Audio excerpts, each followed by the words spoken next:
Hello everyone, advance paramedical classes में आपका स्वागत है। हम बात कर रहे थे वर्टिब्रल कॉलम की, जिसमें अपनी सर्वाइकल की एनाटॉमी और व्यू। एनाटॉमी कंप्लीट हो गई थी, व्यू अपने चल रहे थे। ठंड का मौसम आ गया है, रजाई निकालो और पढ़ो, है ना। काफ़ी अच्छा मौसम है पढ़ने का भी। तो चलो अपन क्लास को कंटिन्यू कर लेते हैं। वर्टिब्रल कॉलम में अपन की एनाटॉमी कंप्लीट हो गई थी और अपन ने सर्वाइकल वर्टिब्रा की एनाटॉमी कर ली थी, है ना। और अपने व्यू स्टार्ट हो चुके थे, जिसमें 3 व्यू अपने सर्वाइकल कंप्लीट हो चुके थे। आज अपन आगे बढ़ते हैं। और दूसरा दोस्तों, जो अपने सर्वाइकल के पास डोर्सल है, लंबर, सैक्रम, कॉक्सिक्स वगैरह हैं, हम इनकी जो एनाटॉमी है एक बार सारे व्यू कंप्लीट होने के बाद आपको बता देंगे, ठीक है। आज अपने सर्वाइकल का कौन सा व्यू स्टार्ट होगा? Supine view, lateral supine view. आज अपन स्टार्ट करते हैं lateral supine view of cervical vertebra. Body part क्या है अपना? Cervical vertebra. बेसिक प्रोजेक्शन क्या रहता है? Lateral supine view. Indication to see in trauma case. अपन ये क्यों कहते हैं? ट्रॉमा केस में हम ये व्यू परफॉर्म करेंगे, डायग्नोस करते हैं, ठीक है। जो कैसेट साइज लेते हैं अपन 8, 10 और 10, 12 का यूज में लेते हैं, ठीक है दोस्तों। अभी क्या है, अपन व्यू का रिवीजन नहीं करवा रहे, जैसे कि अपने पिछली क्लास में जो किया था इस समय अपन वो रिवीजन नहीं करवा रहे हैं। तो अपन ने क्या सोचा है कि एक पूरी क्लास अपन इस चीज़ की बनाएंगे, जो अपना वर्टिब्रल कॉलम है, एक पूरी क्लास वर्टिब्रल कॉलम की बना के आपको अच्छे से एक रिवीजन क्लास के तौर पे, ठीक है, वो अपन डाल देंगे, ठीक है। जिससे अपन कह देंगे कि मैराथन क्लास है, ठीक है, किसकी? वर्टिब्रल कॉलम की, ठीक है। तो अभी अपन आगे चलते हैं। पोजीशन ऑफ कैसेट साइज हो गई थी क्या? 8, 10 और 10, 12। इसके बाद अपना क्या है, पेशेंट की पोजीशन क्या रहती है? The patient lies supine on the table और ट्रॉली। जो पेशेंट है वो टेबल के ऊपर सुपाइन पोजीशन में लेटेगा। And the patient shoulder pull down by attender. Attender के द्वारा क्या करेंगे? जो पेशेंट का शोल्डर है उसको पुल डाउन करवाएंगे, ठीक है। The ear pinna is equal distance to the table. जो अपनी ईयर पन्ना रहती है वो इक्वल डिस्टेंस पे रहेगी टेबल से, दोनों तरफ इक्वल होनी चाहिए, ठीक है। The shoulder and head, patient का जो हेड और शोल्डर है वो अपन अपवार्ड करेंगे ऊपर की ओर, किसके द्वारा? अटेंडर के द्वारा। And a pillow put under the neck. अब अपन नेक के नीचे क्या लगा रहे हैं? एक पिलो लगा रहे हैं, ठीक है। बात करते हैं कैसेट की पोजीशन की। दोस्तों आज थोड़ा सा मैं जल्दी पढ़ा रहा हूँ, है ना, क्योंकि थोड़े दिन बाद क्लास बना रहे हैं, इसलिए आपको 2-3 व्यू आज एक साथ करवा देंगे, ठीक है। और आपको ऐसे ही पढ़ाएंगे कि समझ में आ जाए। अगर आपको थोड़ा सा स्पीड लग रही हो तो बता देना, ठीक है। The position of cassette. The cassette can be either side supported vertically. जो कैसेट होगी वो पेशेंट के दोनों तरफ होती है और सपोर्ट करेगी कैसे? वर्टिकली, ठीक है। और या फिर place in the erect cassette holder.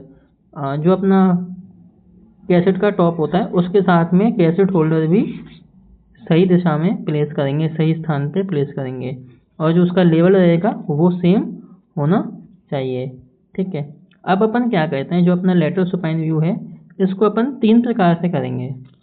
Mainly 3 view are done in lateral position. इस पोजीशन में अपने 3 व्यू होते हैं, ठीक है। पहला व्यू जिसका इंडिकेशन है टू डेमोस्ट्रेट, इसमें अपन डेमोस्ट्रेट क्या करेंगे? Flexibility and fixing of vertebra. जो अपनी वर्टिब्रा है उसकी फिक्सिंग के लिए और फ्लेक्सिबिलिटी के लिए इसको डेमोस्ट्रेट करने के लिए अपन ये व्यू परफॉर्म करेंगे, डायग्नोस करते हैं। दोस्तों ये अपना है लेटरल सुपाइन व्यू। तो आप अच्छे से एक बार देखिए, इसमें आपको सारी वर्टिब्रा शो हो रही हैं, है ना। ये है अपना व्यू। अब इसका जो फर्स्ट थी उसकी पेशेंट की position. Ask the patient extend the neck as much as possible.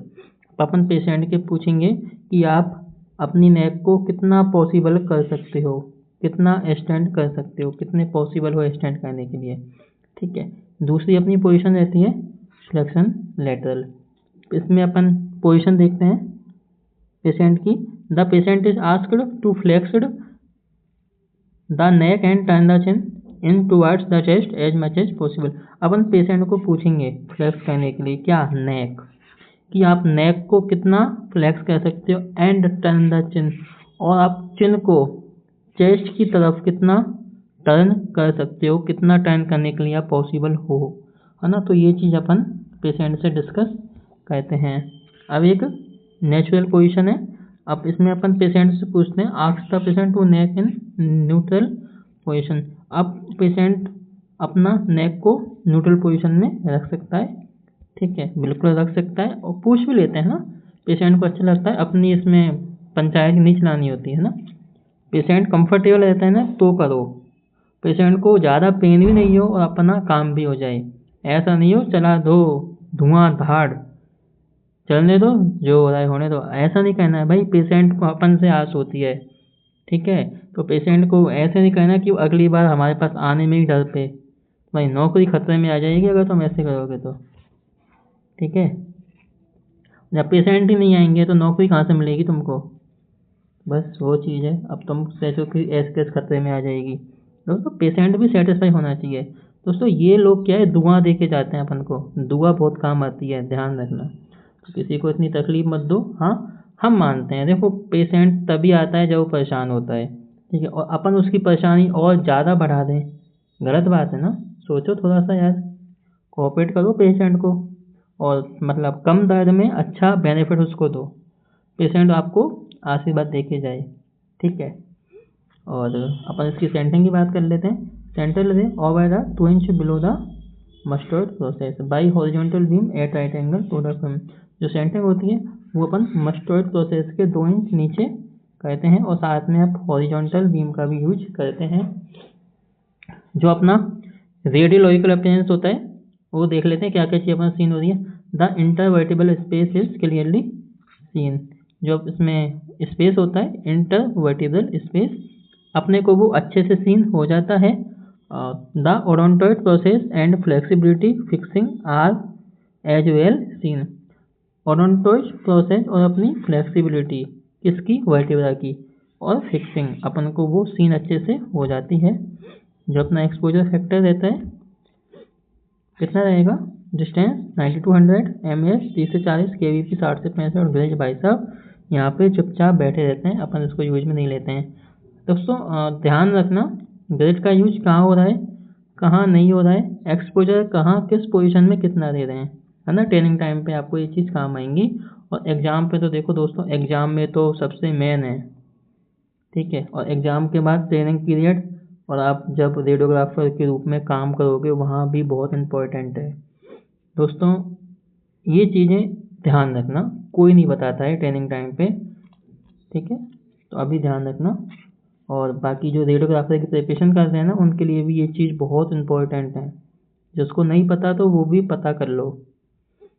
अपन आगे चलते हैं, सर्वाइकल वर्टिब्रा का ऑब्लिक व्यू, ठीक है। बॉडी पार्ट का रहता है cervical vertebra, basic projection oblique view to demonstrate the intervertebral foramina. अपन इसको इंटरवर्टिब्रल फोरामिना डेमोस्ट्रेट करने के लिए, देखने के लिए करते हैं। कैसेट साइज क्या रहता है, 8, 10 और 10, 12, 8x10 और 10x12। पेशेंट की पोजीशन क्या रहती है, patient is erect and facing the film. Patient है इरेक्ट पोजीशन में रहेगा, और उसका जो फेस होता है वो फिल्म की तरफ होगा, ठीक है। और बॉडी को अपन, the body is then rotate 45 degree, और बॉडी को अपन 45 डिग्री, इट मीन्स अपन ऑब्लिक व्यू कर रहे हैं, है ना। तो ऑब्लिक का मतलब 45, लेटरल का मतलब 90, ठीक है। तो अपन बॉडी को 45 डिग्री रोटेट करते हैं। The chin is slightly you are raised to avoid at superimpose on upper cervical vertebra. जो अपनी चिन है थोड़ी है, वो स्लाइटली राइज करेंगे उसको, और उसमें क्या है, सुपर इम्पोज नहीं होना चाहिए कुछ। जो अपनी अपर सर्वाइकल वर्टिब्रा है ना, सुपर इम्पोज नहीं होनी चाहिए, ऐसे अपन अपनी चिन को स्लाइटली राइज करते हैं, ठीक है। और the head is kept study with head clamp. Head को स्टडी करवाएंगे किसके द्वारा, हेड क्लैम्प के द्वारा। ये अपना ऑब्लिक व्यू की इमेज है, कितने में, 45 डिग्री में, ठीक है। अच्छे से देख लो, ऐसे अपन को व्यू करना है। ये इससे भाई बहुत सहायता मिलती है, आप लोग अभी तो ठीक है, लेकिन आगे आपको काफ़ी सहायता मिलेगी। अच्छे से तैयारी करना। बाकी तो भाई तुम अच्छे से करोगे तुम्हारा ही भला होगा। मेरा भला क्या होगा, मेरा तो भला डेली होता ही है, मैं तो अपना भला अपने आप ही कर लेता हूँ। बाकी तुमको फोकस करना है। अपना तो भला हो गया, अपन तो हो गए क्लियर, पास हो गए अपन तो। काफ़ी टाइम हो गया, 3 साल होने को आ गए लगभग पास हुए। Position of patient. The cassette lower border must be at level of shoulder. जो कैसेट है उसका लोअर बॉर्डर कहाँ रहेगा, शोल्डर के लेवल पे रहेगा। And upper border level of ear pinna, जो अपना अपर बॉर्डर रहता है वो ईयर पन्ना के लेवल पर रहता है। अपन सेंटरिंग कहाँ करेंगे, सेंटर रे the mid point of neck और 2 इंच बिलो द मैंडिबल। या तो अपने नेक के बीच में रहती है सेंटरिंग, या फिर मैंडिबल से 2 इंच नीचे रहेगी, with the angle of 15 degree towards the head. Head की तरफ अपन 15 डिग्री का एंगल भी प्रोवाइड करवाते हैं। आगे रेडियोलॉजिकल अपीयरेंस, जिसमें आपको क्या होता है, the view demonstrate the intervertebral foramina of the side near the film. जो अपना इंटरवर्टेबल फोरामिना होता है वो अपन अच्छे से इसमें सीन हो जाता है, अच्छे से डेमोस्ट्रेट हो जाता है ना। और both side view is done to avoid confusion. अपने को दोनों साइड की व्यू अच्छे से सीन हो जाते हैं और कोई कन्फ्यूजन भी नहीं रहती है। इसके बाद अपना एक्सपोजर फैक्टर रहता है